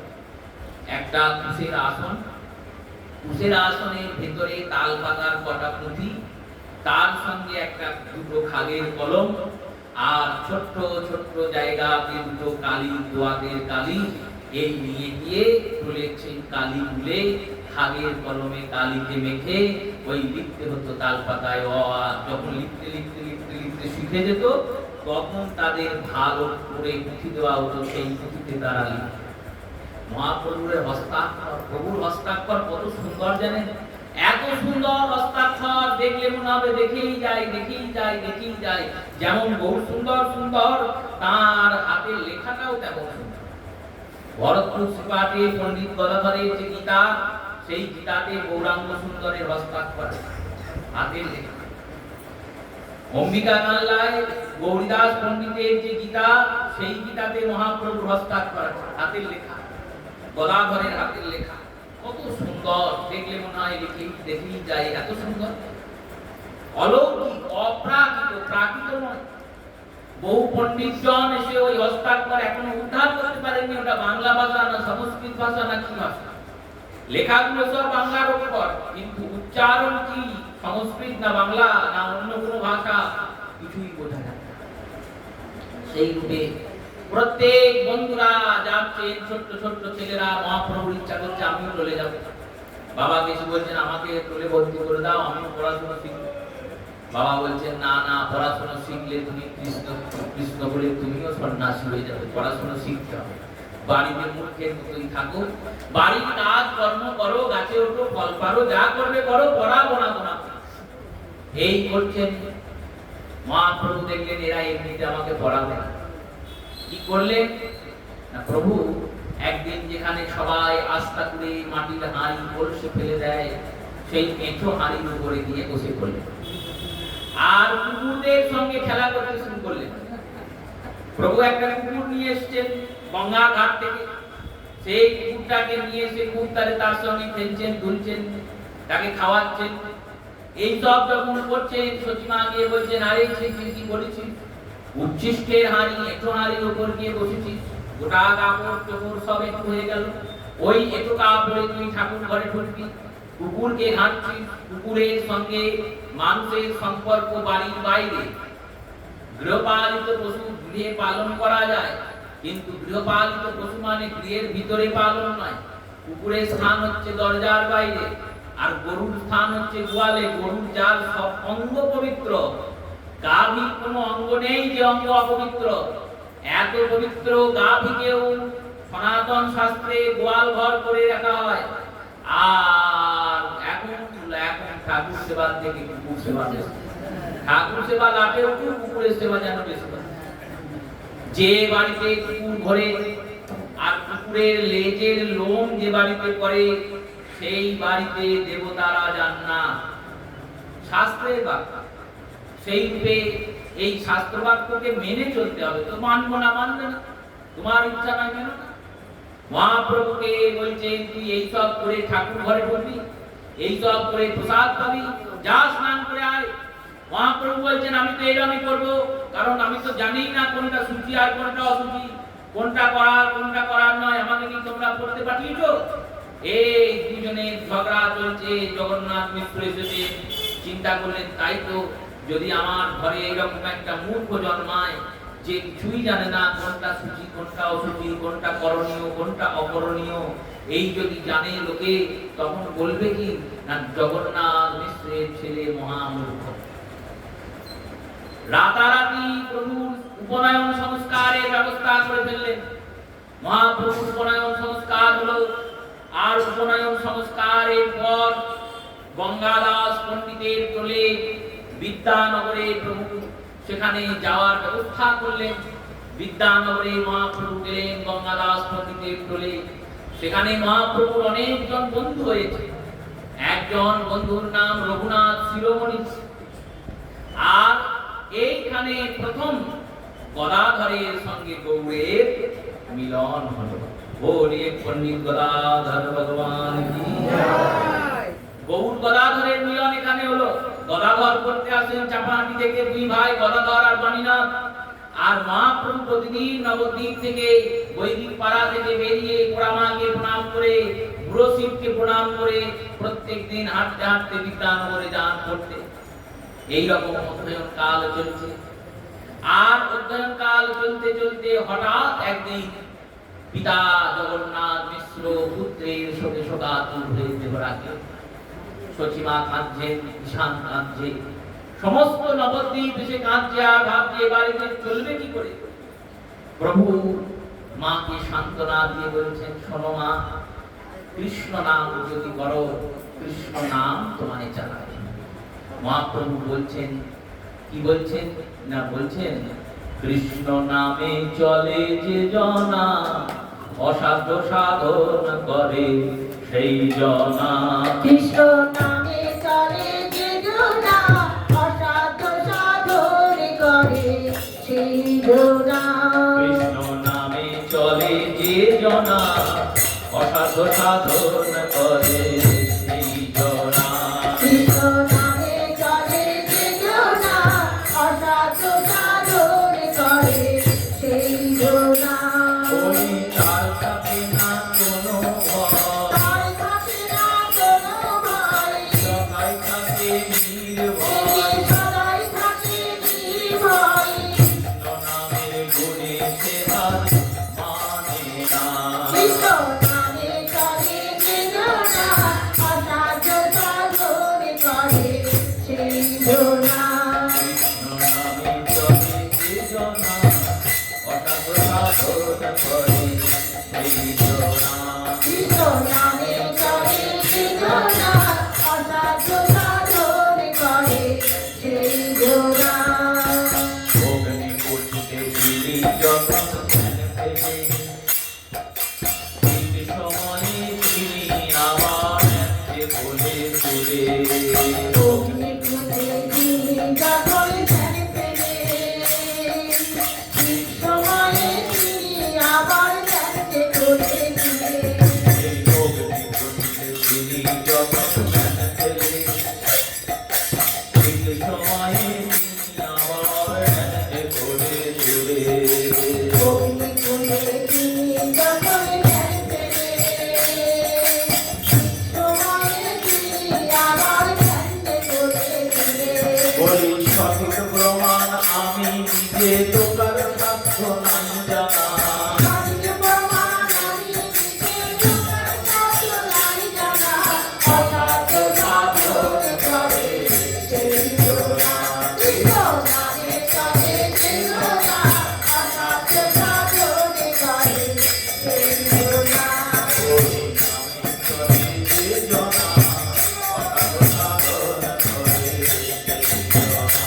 হরি নামে চলে যে জনা, অসাধ্য সাধন করে সেই জনা। পরমপদে দুষ্ট দেহ হলে, কৃপাময় করেন কৃপা সন্তানের অন্তরে। সর্বদোষে দুষ্ট কেহ হলে, কৃপাময় করে কৃপা সন্তানে মঙ্গলে। ওই বিদ্যাময়ের বিদ্যা ভিন্ন বৃক্ষ পত্র নয় না। ইচ্ছাময়ের ইচ্ছা ভিন্ন বৃক্ষ পত্র নয় না। বিদ্যাময়ের বিদ্যা ভিন্ন বৃক্ষ পত্র নয় না। অষ্টপত্র সাধন করে সেই জনা। কৃষ্ণ নামে চলে যে জনা, অসাধ্য সাধন করে সেই জনা। কৃষ্ণ নামে চলে যে জনা, অসাধ্য সাধন করে সেই জনা।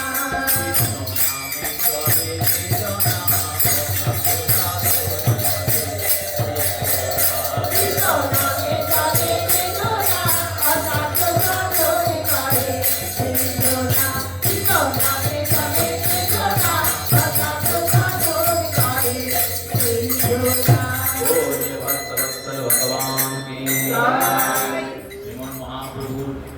লেখাপড়া কোনো কিছু মন্ত্র নাই। প্রভুর প্রত্যেক স্থানে যেমন করে পিতা জগন্নাথ মিত্র যখন দেখেছিলেন তেমন করে সংসার চলছিল, তেমনই গৌরসুন্দরের সংসার। ঈশান নাগর গৌরসুন্দরকে ধরে বলছেন, দাদা নিমাই দাদা, তুমি চিন্তা করো না, বাবা চলে গিয়েছেন তো কি হবে, আমার যতদিন প্রাণ আছে, যতদিন এই দেহটায় প্রাণ আছে, ততদিন আমি গৌরের সেবা বন্ধ করবো। করেন ঈশান নাগর ধন্য। ঈশান নাগর অদ্বৈত প্রভুর শিষ্য, যিনি একটি গ্রন্থ লিখেছেন, গ্রন্থের নাম শ্রী অদ্বৈত চরিত্র। অদ্বৈত প্রভু ঈশান নাগরকে হাতে ধরে নিয়ে গিয়ে জগন্নাথের বাড়িতে দিয়ে এসেছিলেন, বলেছিলেন, দেখো এই শচিয়ার জগন্নাথের সেবা করতে। সেবা করেছেন তিনি, জগন্নাথ মিশ্রের সেবা করেছেন, বিশ্বরূপের সেবা করেছেন, সতী মাতা মহাপ্রভুর সেবা পেয়েছেন। মহাপ্রভু ঈশান নাগরের ধারে চেপে চেপে ঘুরে বেরিয়েছেন। মহাপ্রভুর সেবা করার পর তিনি লক্ষ্মী প্রিয়ার সেবা করেছেন, এমনকি দেবী বিষ্ণুপ্রিয়ার সেবা করেছেন। দেখুন এত কিছু করলেন, পেলেন কেন পেলেন? গুরু কৃপায় পেলেন। গুরুদেবই গৌর সেবা দেন, গুরুদেবই হাতে ধরে গোবিন্দের সেবা প্রদান করেন। সেই ঈশান নাগর তিনি গৌর সেবার জন্য দিয়ে সব জোগাড় করে আনেন। ভক্তরা যারা ছিলেন তারা প্রত্যেকে মহাপ্রভুর সেবার জন্য দ্রব্য আদি প্রেরণ করেন। ছোট্ট গৌরাঙ্গ সুন্দর ধীরে ধীরে বড় হচ্ছেন। বড় হতে হতে তিনি যুবক হয়েছেন। কিশোর অবস্থা 19 বছর মহাপ্রভুর বয়স হয়েছে। আর কুলের যত ধরনের পড়াশোনা ছিল, 6টা দর্শন, 4টে বেদ, 4টি উপবেদ, ব্যাকরণ, অলঙ্কার, ছন্দ, সব পড়াশোনা তিনি সম্পূর্ণ করেছেন। এবার তখনকার দিনে টোলে পড়া শেষ হওয়ার পর একটা নিয়ম ছিল, পরীক্ষাটা এখনকার মতো তো হতো না। অন্যান্য টোলের শিক্ষকরা আসবেন আর সেই টোলের কৃতি ছাত্রদের যা ইচ্ছা প্রশ্ন করবে, যেখান থেকে সেই প্রশ্নের ভিত্তিতে অন্যান্য শিক্ষকরা যখন বলবেন না ইনি বিদ্যান হয়েছে, তিনি যথার্থ বিদ্যা অধ্যয়ন করেছেন, তখন তিনি বিজ্ঞান রূপে শিক্ষিত রূপে প্রতিষ্ঠিত হবেন। এতটা কঠিন পরীক্ষা। গঙ্গাদাস পণ্ডিত তিনি নবদ্বীপের সব পণ্ডিতদের নিমন্ত্রণ দিয়েছেন, বলেছেন আমার একটা ছাত্র আছে, সেই ছাত্রকে যদি তোমরা প্রশ্ন করে পরাভূত করতে পারো তাহলে জানবো তোমরা পণ্ডিত। এবার যত পণ্ডিত আছে, বিদ্যান আছে, সবাই ভাবছে কি আর পারো, 19 বছরের ছেলে দুধের বালক। আর ওদিকে মহাপ্রভু বসেছেন। এইবার সমস্ত পণ্ডিতেরা একটি করে প্রশ্ন করছেন, আর সেই প্রশ্নের একটি করে উত্তর গৌরাঙ্গ সুন্দর প্রদান করছেন।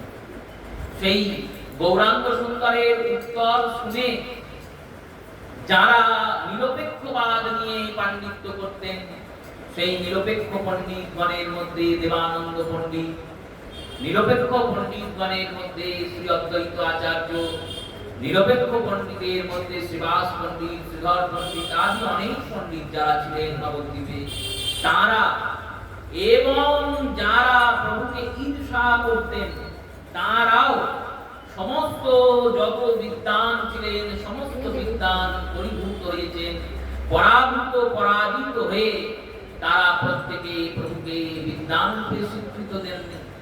তারা বললেন দেখো গৌরাঙ্গ সুন্দরের যা মেধা, এই মেধাতে ওনাকে যে উপাধিটা দিতে হবে সেই উপাধিটা আমাদের জানা নেই। সবাই একাকার হলেন।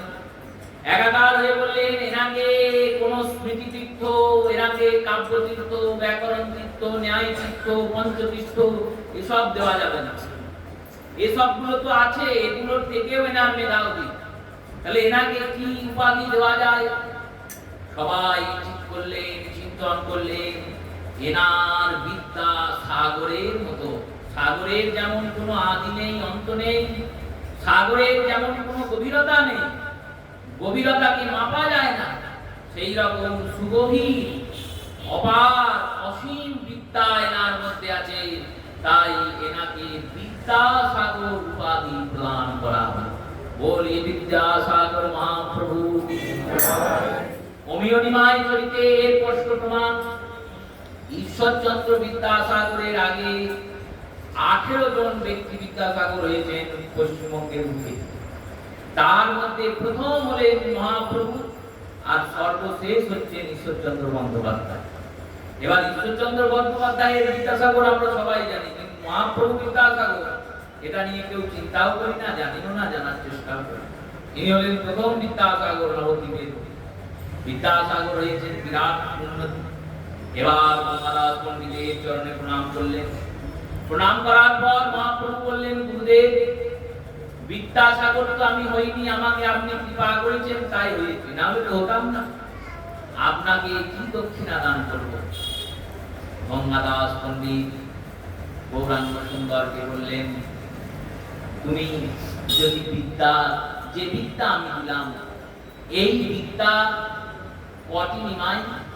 মহাপ্রভু বললেন প্রভু জগতের মধ্যে দুটি বিদ্যা আছে, একটি বিদ্যার নাম পরাবিদ্যা, একটি বিদ্যার নাম অপরাবিদ্যা।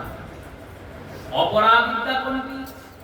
এই যে জগতের শিক্ষা, এটা হলো অপরাবিদ্যা। অপরাবিদ্যা কেন না? এই শিক্ষা জগতে রেখেই আমাদের চলে যেতে হবে। এটা আমাদের শ্মশান অবধি সঙ্গী। এই বিদ্যাটা, এই ডিগ্রিটা শ্মশান অবধি আমার সঙ্গে যাবে। শ্মশানে যখন দেহটা পুড়ে ছাই হয়ে যাবে, আবার নতুন করে মানুষ হয়ে যখন জন্মাবো, তখন কিন্তু এই বিদ্যা আমার সঙ্গে আসবে না। যে ব্যক্তি পিএইচডি করে মারা যাচ্ছে, দেহ রাখছে, সেই ব্যক্তি যখন জন্মাবে তখন তাকে আবার অ আ হ্রস্বই দীর্ঘই পড়তে হবে। আর পরাবিদ্যা কোনটি? এই কৃষ্ণ ভজন হলো পরাবিদ্যা। এটা সঙ্গে যাবে। আর যখন জন্মাবে বললো সঙ্গে যেমন যাবে, জন্মানোর সময় সঙ্গে করে আসবে। যিনি কৃষ্ণ ভজন করছেন, যার মনটা গোবিন্দের সঙ্গে যুক্ত হয়ে গেছে, ওই রাধা রানীর মতো যিনি বলেছেন যে তোমারও চরণে আমারও পরাণে বেঁধেছি প্রেমের ফাঁসি, সর্বত্যাগিয়া একমন হইয়া নিশ্চয়ই হইলাম দাসী। ওই গোবিন্দের চরণের সঙ্গে নিজের পরাণে একটা প্রেমডোর যে বেঁধে রেখেছে, এইবার যখন আমি আসবো তখন গোবিন্দের প্রেম আমাকে গোবিন্দের দিকে নিয়ে যায়। তাই সাবিদ্যা পরমা বিদ্যা কৃষ্ণ ভক্তি প্রদায়িনী। সেই বিদ্যাই পরম বিদ্যা, যে বিদ্যা কৃষ্ণ ভক্তি দান করে। তুমি যেদিন গোটা জগৎকে এই কৃষ্ণ ভক্তি প্রদান করতে পারবে, সেই দিন আমার গুরু দক্ষিণা দেওয়া হয়ে যাবে। প্রভু সংকল্প করেছিলেন গঙ্গা দাসের বলে, আর সংকল্প করে নিজের ওই খাগের কলমটা পুঁতে দিয়েছিলেন। পুঁতে দিয়ে বলেছিলেন এই কলম থেকে বৃক্ষ হবে, আর বৃক্ষ দর্শন যারা করবে তারা গৌর সুন্দরের সংকল্প জানতে পারবে। কি সংকল্প? না পৃথিবীতে যত আছে নগরাদি গ্রাম, সর্বত্র প্রচারিত হবে মোর নাম। এই হরিনাম গোটা জগতে আমি প্রচার করব, প্রসার করব, আর গোটা জগৎকে কৃষ্ণ ভক্তি দান করব। এই রূপে গুরুচরণে সমর্পণ করে, গুরু দক্ষিণা করে শ্রীমন মহাপ্রভু গৃহে ফিরলেন। চারিদিকে প্রভুর জয়ধ্বনি শুরু হলো। সেই জয়ধ্বনিতে সতীমাতা বললেন, নিমাই, এবার তো তোমার সংসারের ভার নিতে হবে। মহাপ্রভু টোল করলেন চতুষ্পাঠী। চণ্ডী মণ্ডপ দান করেছেন এক ভক্ত, তার চণ্ডী মণ্ডপে প্রভুর চতুষ্পাঠী শুরু হলো। সেই চতুষ্পাঠীতে প্রভু পড়ানো শুরু করলেন। অদ্বৈত প্রভু দেখলেন এই তো সুবর্ণ সুযোগ। কেন সুবর্ণ সুযোগ? না সাধারণ কেউ তো চতুষ্পাঠী বলেনি, স্বয়ং ভগবান চতুষ্পাঠী খুলেছেন। আচার্য প্রভুর যে সন্তানগণ আছেন, অচ্যুতানন্দ, কৃষ্ণ মিশ্র, গোপাল, সেই সমস্ত সন্তানদের বললেন তোমরা এবার শান্তিপুর থেকে নবদ্বীপ যাও। আর নবদ্বীপে গিয়ে থাকবে, আর ছায়ার মতো নিমাই পণ্ডিতের সঙ্গে থাকবে। প্রভু নিমাই পণ্ডিতের সঙ্গে কেন থাকবে? বলল, আরে ভগবানকে পেয়েছো, আগের কাছে ছেড়ে দিলে হবে? ভগবানের সঙ্গে যাবে, ঘুরবে ফিরবে, তিনি যেখানে যাবেন। আজ থেকে আমি আর তোমাদের পিতা নই, আজ থেকে তোমার আর আমার কোনো সম্পর্ক নেই, আমি তোমাদেরকে ওই গৌর চরণে সমর্পণ করলাম। আজ থেকে তোমরা গৌরের, আর গৌর তোমাদের। পাঠিয়ে দিলেন তাদেরকে আচার্য প্রভুর সন্তানদের, আর প্রসিদ্ধ প্রসিদ্ধ বালক বালিকাদের নিয়ে মহাপ্রভু চতুষ্পাঠী খুললেন। চতুষ্পাঠী চলতে লাগলো, উন্নতি হতে লাগলো, ছাত্ররা দলে দলে আসতে লাগলো। সেই সমস্ত ছাত্রদের নিয়ে প্রভুর বিদ্যা বিলাস শুরু হলো। আজকের মতো কথা এখানে বিশ্রাম হচ্ছে। আগামী দিন আমরা কথা আস্বাদন করব। শ্রী গুরু প্রেমানন্দে শিলাকান্তিকায় হরি বল। গোরা গোরা গোরা গোরা গৌরাঙ্গ হে, গোরা গোরা গোরা গোরা গৌরাঙ্গ